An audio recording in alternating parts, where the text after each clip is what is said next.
Boa noite, começa agora para as 22 cidades do Acre, mais um Ideias da Aldeia. Eu sou Diogo Soares e no programa de hoje eu converso com o maestro acreano Mário Lima Brasil. Boa noite, Mário, bem-vindo ao Ideias da Aldeia. Boa noite, Diogo, é um prazer estar aqui, falando sobre a música do Acre. Agradeço aí essa oportunidade. Mário, falando em música, como é que você vê hoje a atual cena de ensino musical que vem se estabelecendo no Acre e mais particularmente em Rio Branco? Você que foi professor do Departamento de Música da UNB e tem desenvolvido uma série de trabalhos aqui em Rio Branco nessa parte de ensino musical.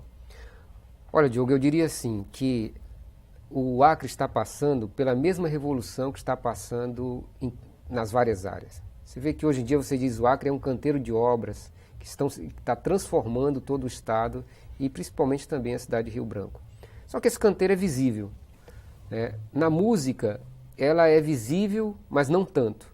Mas vem acontecendo. Nós temos aí uma revolução cultural, e eu posso dizer na área da música, mas não apenas na música, se avizinhando, e já com as máquinas trabalhando, se eu posso entrar nessa metáfora, com trabalhadores, com a terra sendo toda aplainada e tudo mais. Só que isso não é tão visível, mas isso já vem acontecendo aí há um ano pelo menos, e nós vamos ter esses primeiros resultados já de uma forma mais ampla e visível para toda a população a partir do ano que vem.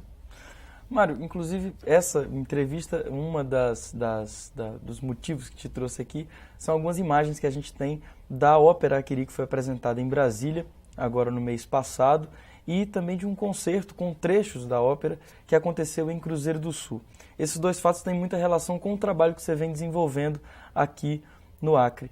E eu queria deixar isso para o segundo bloco, para a gente deixar os nossos telespectadores com curiosidade para ver essas imagens que a gente vai comentar já no segundo bloco. Agora, falando disso, dessa movimentação que está acontecendo, com relação à música, principalmente a música erudita, ao ensino de música, algumas vertentes de trabalho já estão acontecendo.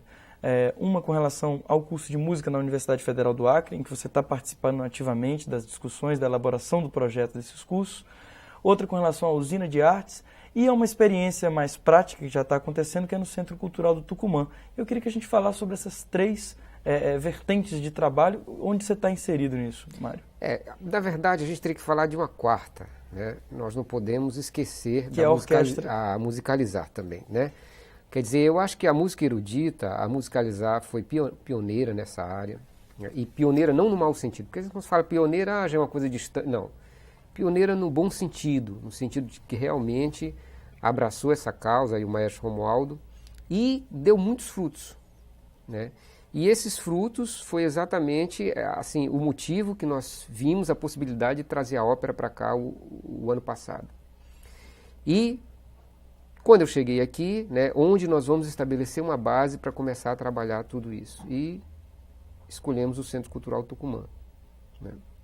Lá nós encontramos uma escola de música montada, de certa maneira, mas muito voltada apenas para a música popular.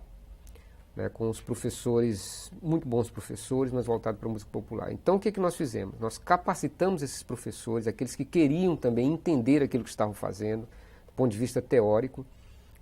Abrimos realmente vagas com testes de aptidão para alunos, principalmente daquela região.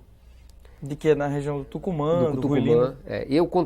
Contratamos, de certa maneira, chamamos para trabalhar conosco um maestro que está aqui, carioca, mas eu digo que ele que já é acrioca, que é o maestro Cunha, de muito talento.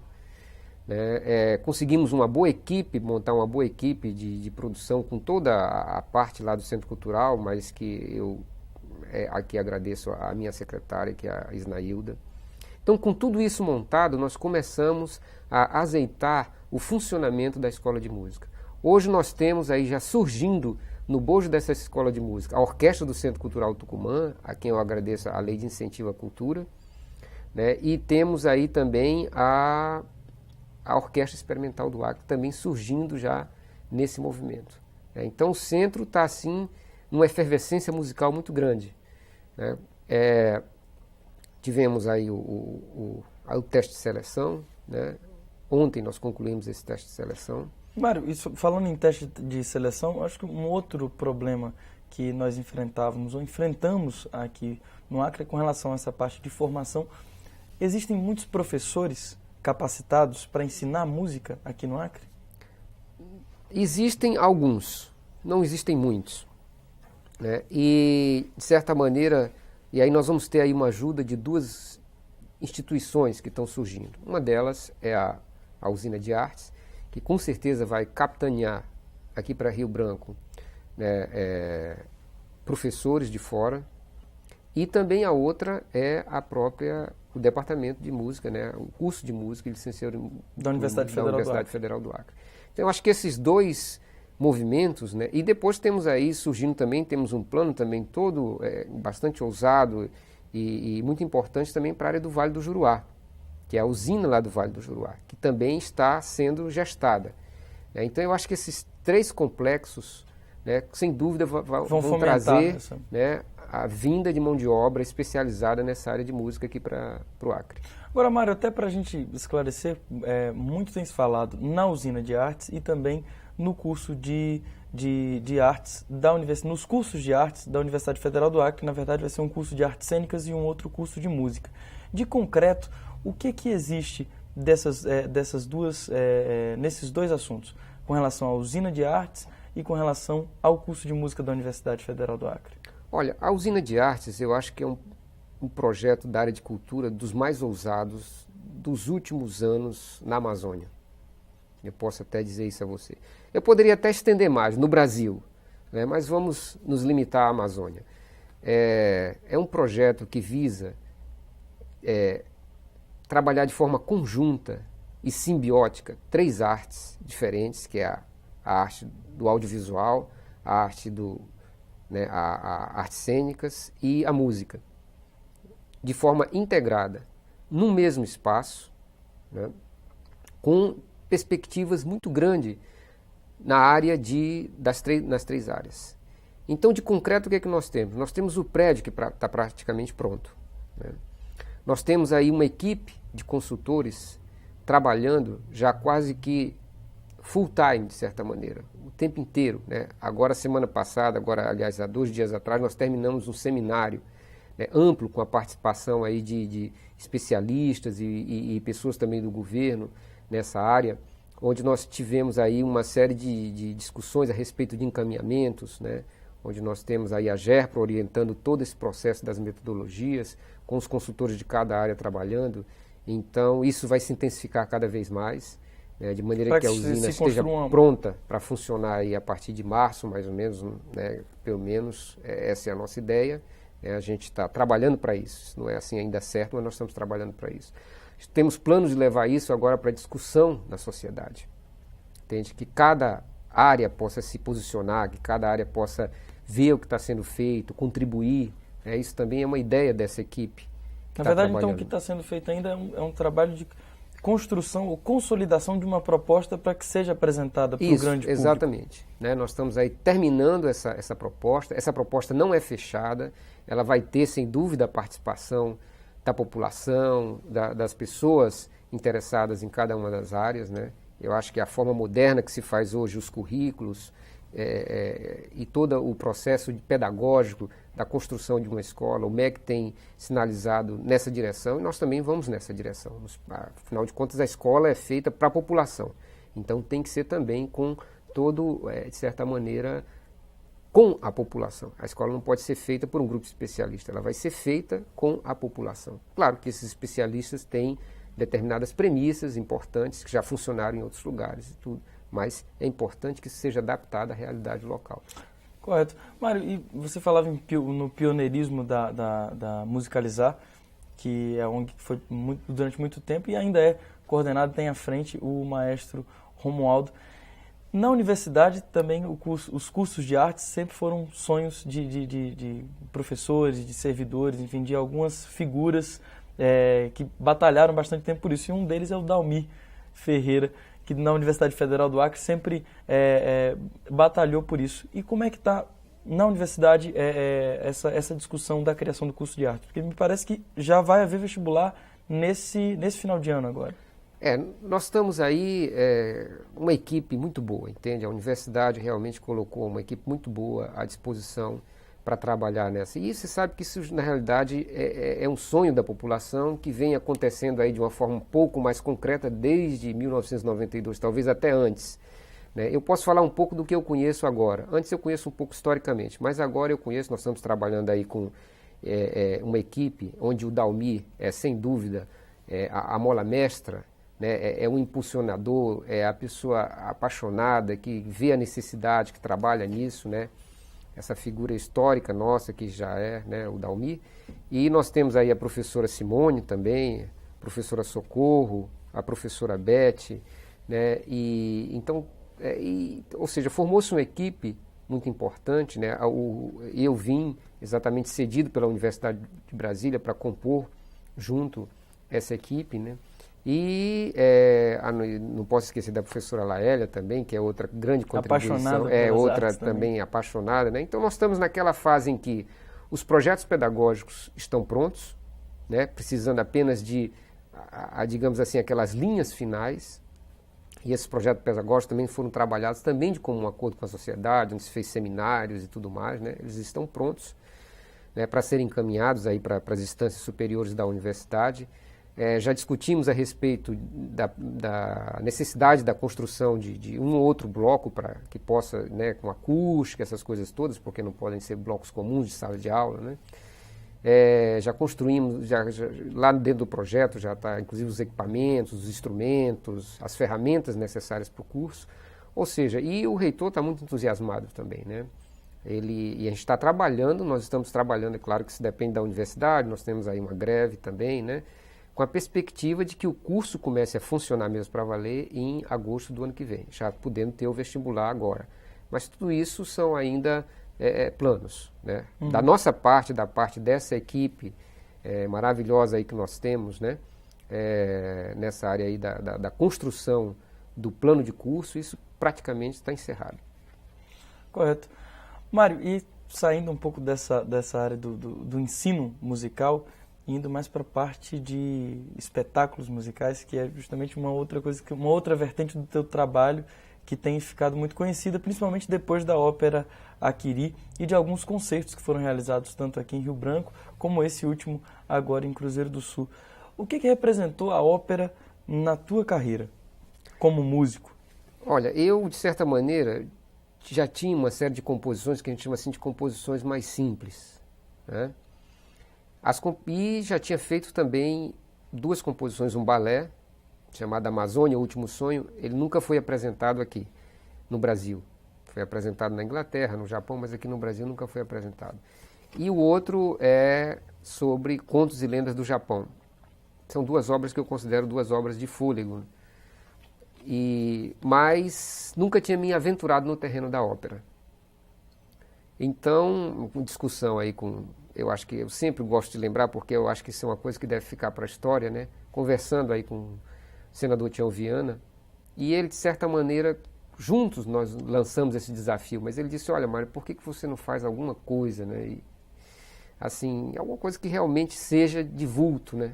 Depois ele me falou, olha, eu pensei em você fazer alguma coisa, mas eu não imaginava que ia ser tão grande. Aquela grandiosidade, né? Porque eu vim conversando com ele, e aí ele acompanhando, o Mário está crescendo, e realmente chegou, né? Ele me disse, olha, isso eu acho que isso é um dos maiores eventos culturais que teve o Estado até hoje. Né? Outras pessoas me falaram, não só ele, né? Pela produção que isso envolveu, pelo tempo que isso envolveu, né? Foram mais ou menos um ano e meio de processo de capacitação, ida e vinda de professores e tudo mais. Quer dizer, então foi um projeto muito amplo. Então, para mim, isso realmente foi uma satisfação muito grande. E eu acho que foi digamos assim, o marco de uma série de coisas que vieram a acontecer posteriormente. Né? Inclusive, a ida da própria ópera Haquiri, A Luta de um Povo, para Brasília, e desse trecho do concerto onde foram utilizados alguns trechos da ópera lá em Cruzeiro do Sul. E a gente tem imagens, a gente vai ver isso no segundo bloco. Tudo bem, Mário? Tá bom, então. Tranquilo. Então não sai daí, daqui a pouquinho a gente volta nesse bate-papo com o Mário Brasil.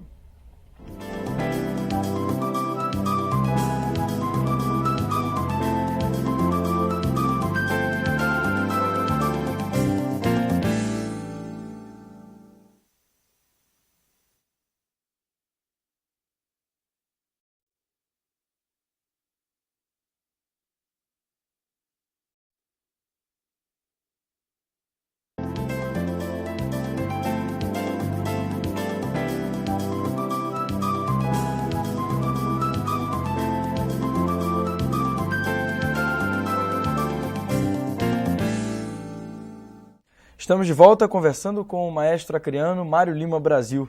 Mário, no bloco anterior nós falávamos sobre o ensino da música no Acre e sobre algumas apresentações que fazem parte desse momento, porque está passando o mundo musical no Acre, mais especificamente em Rio Branco. E um dos fatos que marcaram esse novo momento, de um modo ou de outro, foi a ópera Aquiri, a Luta de um Povo, de sua autoria. Enfim, um projeto que você, com a ajuda de uma série de parcerias, conseguiu levar a cabo. Trouxe uma ópera no Acre, a primeira ópera que veio ao Acre, e essa ópera saiu das fronteiras do nosso estado. Foi inclusive apresentada recentemente em Brasília, no Teatro Nacional. E eu te perguntava no bloco anterior o que era que a ópera Aquiri, a Luta de um Povo, tinha representado na tua carreira como músico. E eu te pergunto, o que a ópera representou para o Acre? Olha, eu acho que isso seria uma coisa interessante se perguntar e os acrianos poderem responder, né? Eu posso dizer o seguinte, que para a gente resumir o que a ópera representou para o Acre, vamos dizer o seguinte: quando eu trouxe a ópera para cá, 70% dos artistas, cantores, que vieram de fora, orquestra, coro e tudo mais, e 30% daqui, 30% a 40% no máximo daqui. Hoje nós temos condição, um ano e meio depois, nós temos condições de inverter esse quadro. Fazer a ópera praticamente com todo mundo daqui e alguns convidados de fora. Eu acho que isso dá a dimensão da importância da ópera. Tanto que, com essa récita que nós fizemos em Brasília, já pudemos levar 10 pessoas daqui, né, que se apresentaram lá, 11, né, na verdade, porque o Miquel já estava lá. Então, 11 pessoas daqui que se apresentaram lá e não deixaram nada assim a desejar com o corpo exatamente com as pessoas que estavam lá. Então, eu acho que isso mostra a importância que a ópera teve para o Estado. Inclusive, teve um processo de capacitação também, de professores que vieram para ministrar oficinas, para instrumentistas, para os coristas. Isso, exatamente. E essa ida e vinda de professores deu esse resultado imediato, né? Praticamente um ano e meio, quer dizer, é muito pouco tempo, entende? E nós já levamos algumas pessoas também para o curso de verão lá da Universidade, da Escola de Música de Brasília. Pretendemos levar esse ano de novo um grupo de pessoas, né? Então, quer dizer, com isso, sem dúvida, o nível técnico, né, dos cantores, dos músicos vão subindo na cidade. E tivemos aí a ópera em Brasília, apresentada num teatro de ponta no Brasil, que é o Teatro Nacional Cláudio Santoro, e já com 10 representantes do Acre. E a ópera, nós repaginamos a ópera, ou seja, eu fiz uma revisão geral, né? A ópera, quando foi apresentada aqui, ela tinha assim, um caráter muito histórico, muito para cá, entende? Aí agora, aproximadamente 3 horas de duração. Ela caiu para 1h30 no máximo, né?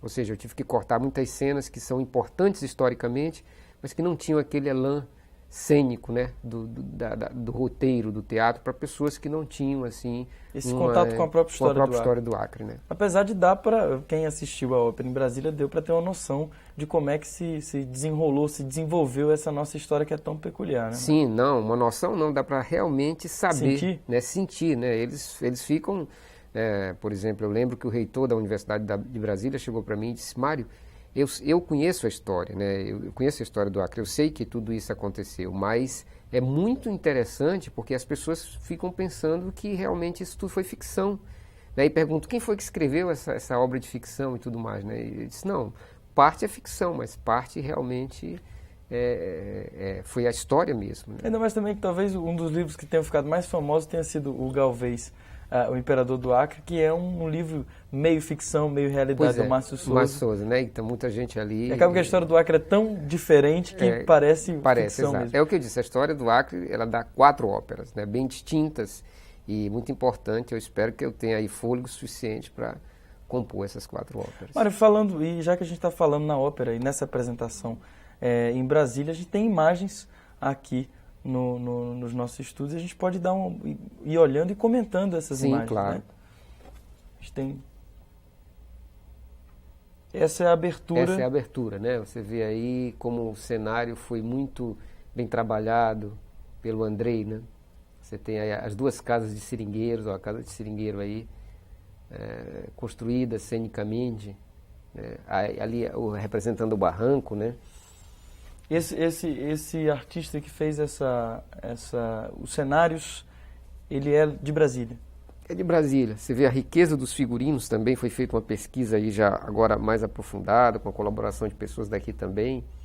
Porque esse figurino não foi o mesmo utilizado na apresentação da ópera aqui, a chegada ali do Rio Afuá, quer dizer, tudo isso nós, né, eles estão descendo ali quando eles iniciam aí a primeira cena, eles e o Rio Afuá já chegando a carregar e descarregar de as pelas de borracha, alimentos, frutas, né?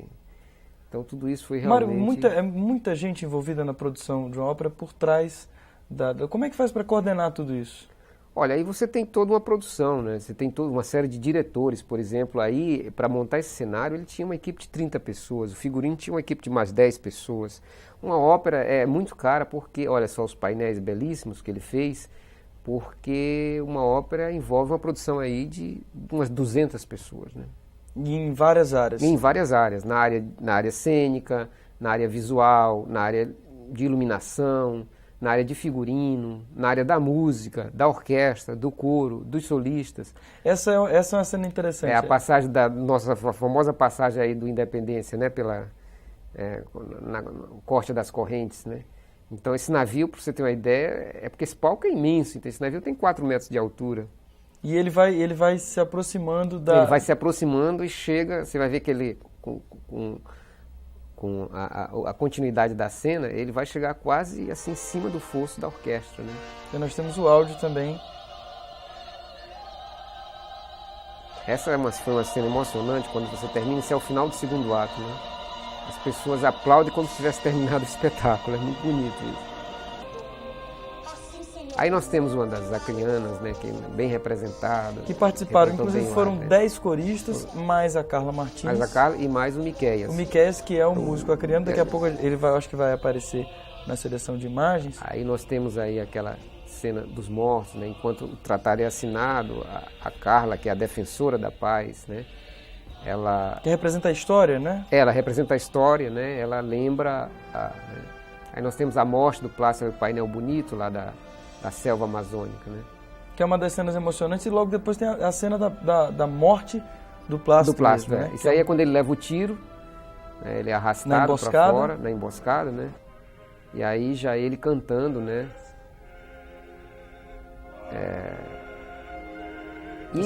E essa cena da morte dele é muito interessante porque esse discurso, a letra é praticamente tirada das palavras dele, né? Do que ele realmente disse. Que ele realmente disse, né? Ô Mário, para as pessoas saberem também, a orquestra fica embaixo do palco? A orquestra tem um fosso. Lembra que nós tivemos que construir um fosso aqui. Aqui né? em Rio Branco teve que se fazer uma adaptação, porque o Teatrão não tinha... Então, aí nós temos o fosso, né, que é onde a orquestra fica. O fosso do Teatro Nacional é imenso, então deu para colocar realmente... Que é onde o Plácido está... Dali tá com a mão para dentro do fosso, né? E a orquestra fica lá, né? E isso é que é uma coisa importante nessa integração da música, né? Com a arte cênica. Com a arte cênica, né? Porque o palco é deixado todo para cênica, né? Para música, ali a orquestra dentro do fosso. Né? Isso aí é essa parte que fica embaixo. Essa parte que fica embaixo, né? Onde ele estava com o pra cabe dentro, todo mundo ali. Então, aqui no Teatrão a gente teve que fazer uma adaptação, ficou muito apertado. Aí né? cabe realmente já é preparado para isso. Já é preparado para isso. Né? Os elevadores, são vários elevadores hidráulicos, né? Então nós temos aí realmente a orquestra aí. E aí tem o Miqueias aí, tá vendo? Miqueias é um talento acriano, né? Inclusive ele agora está sendo convidado para ir para a Bulgária, uma das maiores escolas de cordas do mundo, e para a Alemanha também. Ele passou no vestibular lá em Brasília, está morando lá com a professora. E é um talento acriano que começou na musicalizar. Começou na musicalizar, isso aí que eu digo, por exemplo, o trabalho que fez o maestro Romualdo, né, com esse menino. E agora está precisando de uma caução aí, uns 30 mil reais para poder fazer esses estudos no exterior. Né? E nós estamos já iniciando aqui oficialmente com o seu programa, né, uma campanha, né, para ir para ajudar o Miqueias a ir estudar. Isso, e depois ele volta aí, passa uns 2 anos aqui, com certeza vai contribuir. Ministrando cursos, vai voltar né? com conhecimento. Nossa, o Miqueias é um exemplo de um talento que foi descoberto através de uma iniciativa dessa iniciativa pioneira da musicalização. Exatamente. Quer dizer, isso aí que é o que eu sempre digo, né, que a gente não pode deixar de dar o valor, né, que o maestro Romualdo, junto com a Musicalizar, tem nesse processo aí de fomentação, né, da música erudita no Acre. Né? Que a gente sabe que a música erudita não é fácil em lugar nenhum do país. Né? Até porque os instrumentos também são muito caros. Os instrumentos são caros, é um número maior de instrumentos, muito especializados. Né? Então, montar uma orquestra num lugar tão distante como é Rio Branco não é fácil. É uma luta muito árdua. Né? Agora nós temos aí o apoio, nesse momento, nessa fase que nós estamos entrando, temos um apoio maior do Estado, temos um apoio maior do governo federal através da universidade, né, montando o seu departamento de música e tudo. Então, quer dizer, uma nova fase se aproxima, né, daí da nossa. Nós temos aí a criação da Orquestra Experimental do Acre, já com o governo sinalizando que quer a sua orquestra oficialmente. Por enquanto nós vamos funcionar em regime de bolsas, né, mas o governo já sinaliza, o governador Jorge Viana, né, o vice-governador, o secretário de Cultura, o professor Gregório, já sinalizam que querem essa orquestra, né, no futuro realmente como um corpo estável, né, e isso é uma coisa muito importante para a gente. Né. Mário, você falou em apoios, em parcerias. A gente sabe que projetos culturais desse tamanho, dessa vultuosidade, para acontecer tem que ter um apoio institucional e um aporte financeiro necessário. Como é que isso, inclusive foi o que possibilitou a ida do concerto que aconteceu agora em Cruzeiro do Sul, que nós temos imagens aqui também de um concerto histórico, nós conversávamos em off aqui. A gente está vendo as imagens. Você vê aqui. aí que nós conseguimos também, através de um processo de capacitação de 2 meses, o maestro Cunha sempre foi lá e tudo, reunir 70 coralistas e 40 músicos. Né?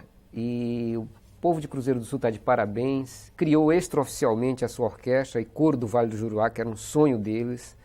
Né? Quer dizer, nós realmente... E claro que a gente não pode fazer isso sem o apoio tanto da iniciativa privada quanto do governo do Estado. Por exemplo, para nós criarmos a nossa orquestra do Centro Cultural Tucumã, nos utilizamos da lei de incentivo e com isso agradecemos aqui pessoalmente ao Frios Vilhena, que realmente nos deu apoio, acreditou no projeto, tem acreditado no projeto. E para esses outros eventos, né, essas outras apresentações, né, já que não vamos falar de eventos porque são apresentações, nós tivemos o apoio aí do governador Jorge Viana. O governo realmente tem visto que é hora dessa revolução toda que está acontecendo no Acre, nas várias áreas, chegar à área de cultura. E realmente está chegando à área de cultura. Tanto que eu acho que daqui por diante vai ser difícil se programar algum tipo de atividade cívica ou comemorativa em Rio Branco sem fazer em Cruzeiro do Sul também. E eu acho que no futuro sem fazer em todo o Acre. Sabe? Então eu acho que isso é um processo gradativo. A região, as cidades vão reivindicando isso. Esse apoio do governo estadual, esse apoio do governo federal, para terem cada vez apresentações de nível. E no Cruzeiro do Sul realmente foi um canto. Não só Cruzeiro do Sul, Mâncio Lima, Rodrigues Alves, então todas essas cidades estão de parabéns. Por isso que eu digo, é orquestra e coro do Vale do Juruá. Né? Então aqui nós estamos criando também a nossa orquestra e coro do Vale do Acre. Já temos aí a Orquestra Filarmônica do Acre, através da Musicalizar, e estamos criando agora a Orquestra Experimental, para no futuro... Quem sabe um dia a gente não vai ter um festival de orquestras do Acre. Pois é, exatamente. Já imaginou isso? Né? Quer dizer, é uma coisa muito bonita. Orquestra, sem dúvida, é um organismo caro, mas ela dá mais que um status, ela dá realmente um brilho cultural à cidade e que toda a comunidade se apropria. Então eu acho muito importante que a gente realmente continue, né, nesse processo de criação, né, da nossa orquestra. Bacana. Mara, a gente está chegando ao final da entrevista. Eu tenho uma pergunta só para finalizar. Uma pessoa com mais de 30 anos que tenha vontade de aprender um instrumento musical, ele tem condição de desenvolver a aptidão para a música? Claro que tem, né? Quer dizer, sem dúvida ele vai encontrar algumas dificuldades naturais, porque a música realmente hoje já é um consenso que a idade ideal para que a pessoa comece a dar os primeiros passos, aí, principalmente nessa área erudita, é em torno de 9, 10, 12 anos de idade. Né? A cabeça está mais fresca e os músculos mais flexíveis. Mas, sem dúvida, alguém de 30, 40 anos vai ter um outro tipo de resposta, mas com certeza vai chegar a um ponto de sentir principalmente que é aquilo que ele quer, ou seja, prazer com aquilo que ele faz. Isso, sem dúvida, a música vai dar em qualquer nível. Seja você tendo 10, 12, 14, 30, 40, 50, 60.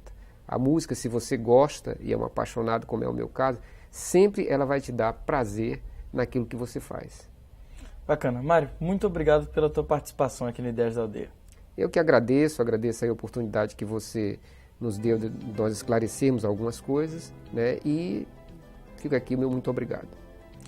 Obrigado também às 22 cidades acreanas que acompanharam esse bate-papo musical com o maestro Mário Lima Brasil. Até a próxima, a gente se vê.